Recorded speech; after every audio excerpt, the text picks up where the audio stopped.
Dobar dan, drugovi i drugarice, gospodo vozači. Evo, kiša je nakon mjesec dana prestala padat.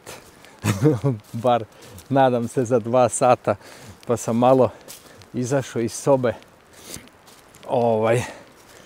u šumu malo da prošetam, da protegnem noge, da nisam samo u kamionu i u ovoj sobi.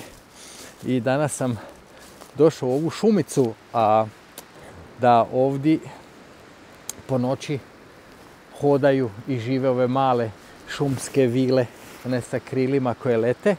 I tako djeca svaki dan dolaze, više manje vamo ili vikendom, i donose male kućice i stavljaju ih na drveće. Evo, tu je jedna, kako bi male vile imale svoju kućicu i mogle živjeti negdje.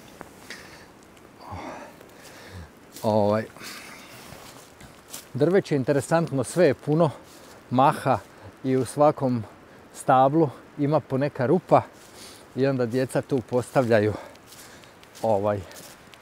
te kućice kako bi male šumske vile mogle bi živjeti tu. Baš je fora za vidjeti. Probat ću vam to malo dosnimiti da vidite ako budem stigao, pošto evo kiša će me izgleda opet oterat, ali dobro, ako ništa drugo, bar sam malo izašao, da nije samo kamion, farme i to. Ajde na putu do auta, ako se ne pusti neki pljusak, da vam malo ispričam neke stvari. Evo, ide neki motorista, mada tu je zabranjeno ganjanje motorima. Ošao je drugom cestom. Prvo da vas pozdravim, da se vam izvinem što me neko vrijeme nije bilo. Znači, ovaj moj novi posao je puno naporniji nego što sam ja mislio da će biti. Nisu džabe dali toliko veću plaću da bi sjedili i zabušavali. Znači, radi se 12 plus sati. Dobro je, pozitivno je to što nisi plaćen na sat, ili mislim što nisam plaćen na dnevnicu, nego sam plaćen po satu, tako da sve je plaćeno, što je super. Druga stvar što je to da dođeš kući, napraviš si za jest, središ se i ideš spavat i probudiš se, skuvaš si kavu i ideš nazad na posao. To je porez toga. Što je vjetar je počeo jako pirit, ne znam će se ovo dobro i čut.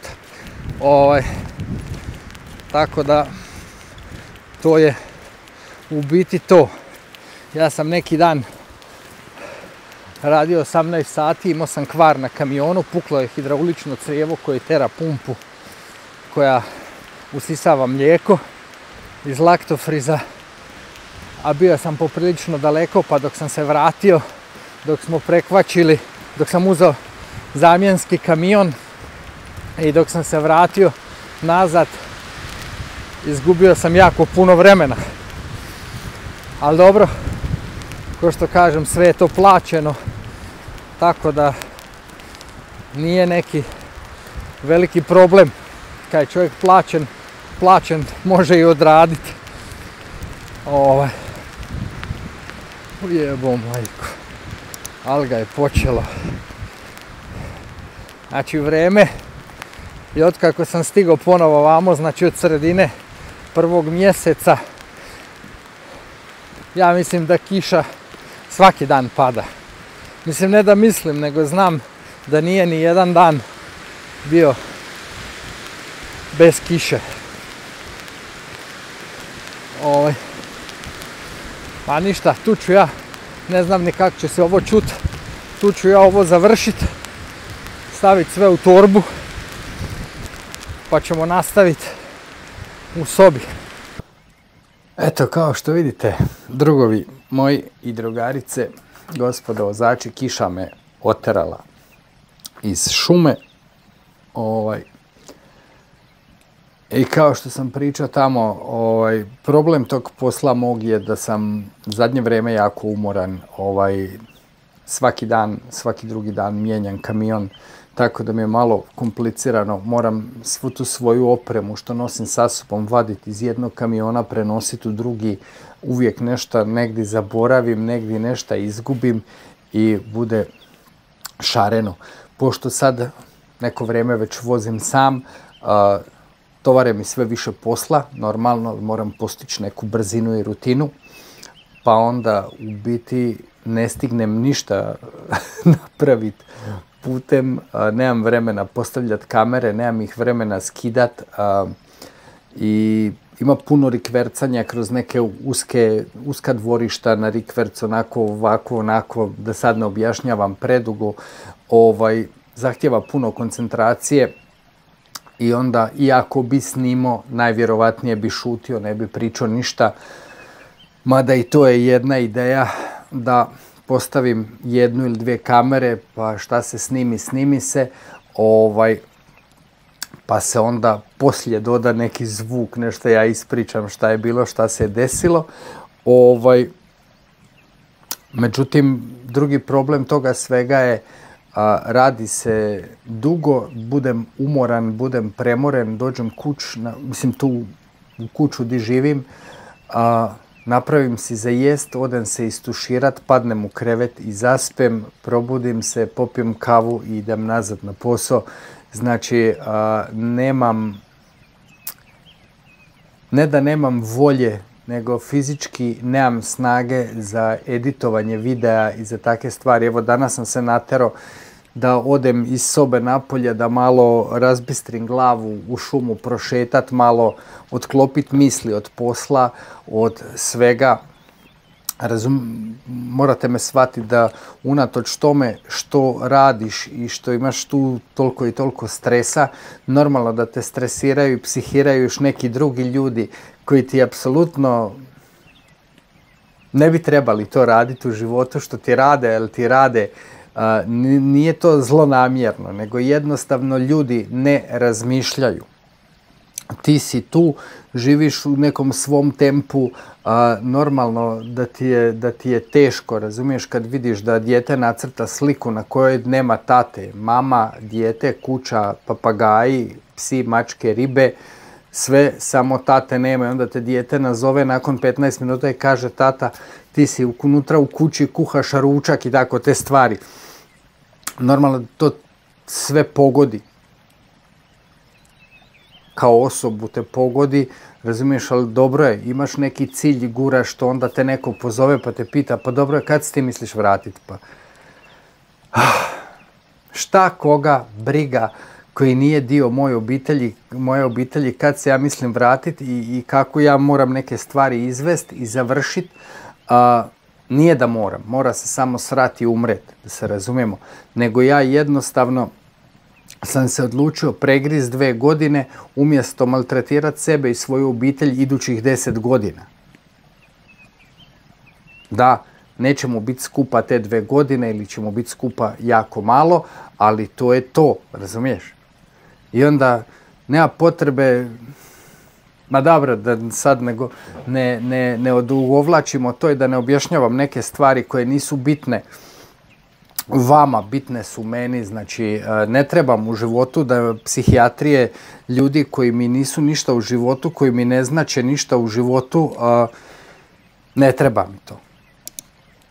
Ja se borim tu svojim problemima, moja partnerica, žena sa djetetom, se na drugoj strani bori s nekim problemima i ne treba mi tu još neko dolivat ulje na vatru, stavljati sol na ranu i kako god se to već kaže. Znači, to mi apsolutno ne treba u životu i takve ljude ću odbiti iz svog života i ne želim imati posla s njima. Ako mi ne želiš pomoć, ne moraš mi ni odmoć. Zdravo, gotovo. Sasvim jednostavno. Ajde da se vratimo mi na moj posao.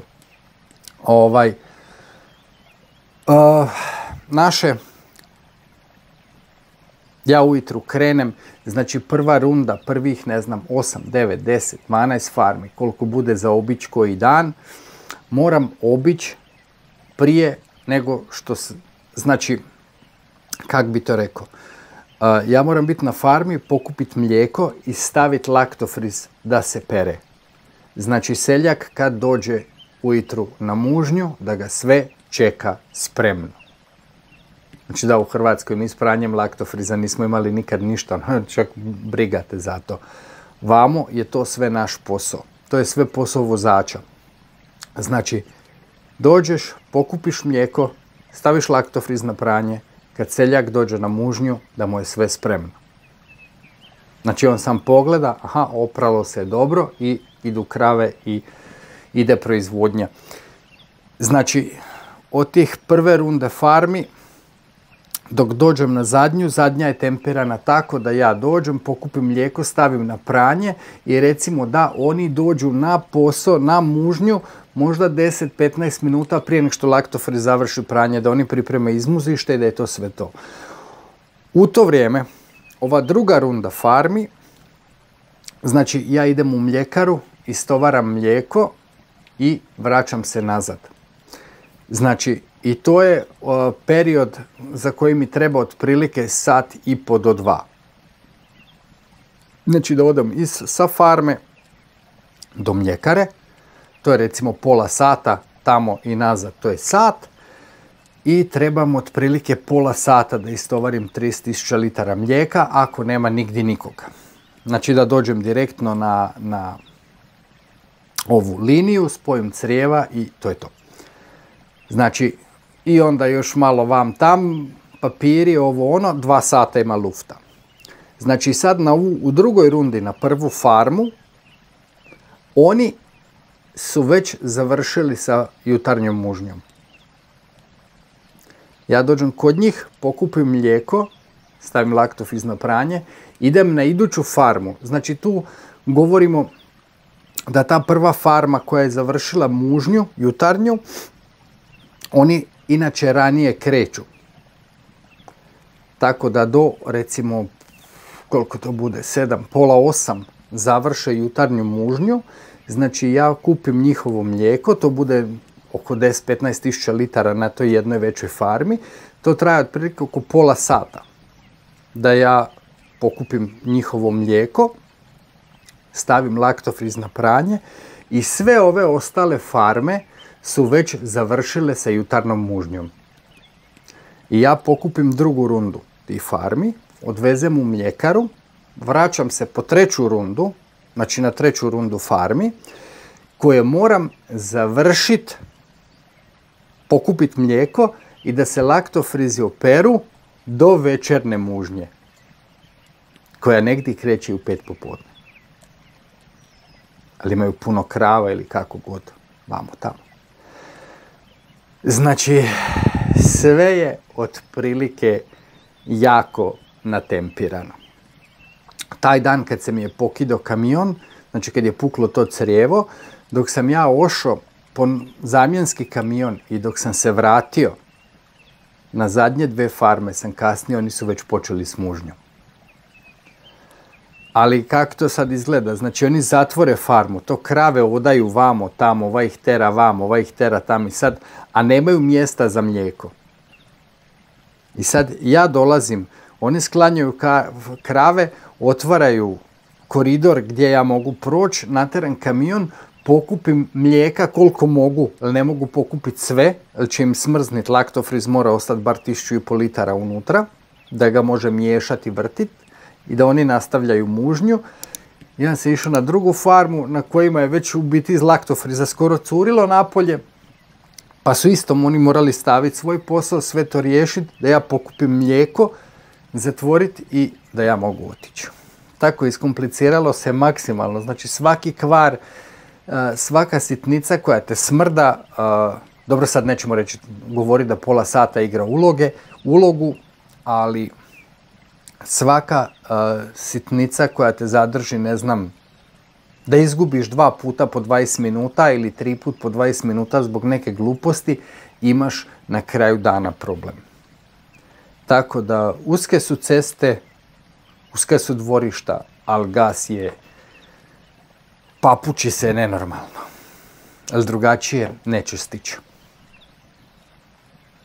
Evo, da vas ne gnjavim više, to je ukratko to. Probat ću nekako to postaviti, te kamere, da vam nešto bar uvatim, da vidite bar malo doživljaja toga, da imate kakva su to okretanja, kako je ta vožnja u rikverc i to sve. Probao sam kameru zalijepiti na cisternu od zada kad idem rikverc, međutim cisterna je od brušenog rosfraja, pa nijedna ova sisalica ne može uvatiti. Pitao me je jedan dečko, sad sam zaboravio ime, neće se naljutiti, znači on ko je, ako mogu objasniti koju opremu koristim za snimanje.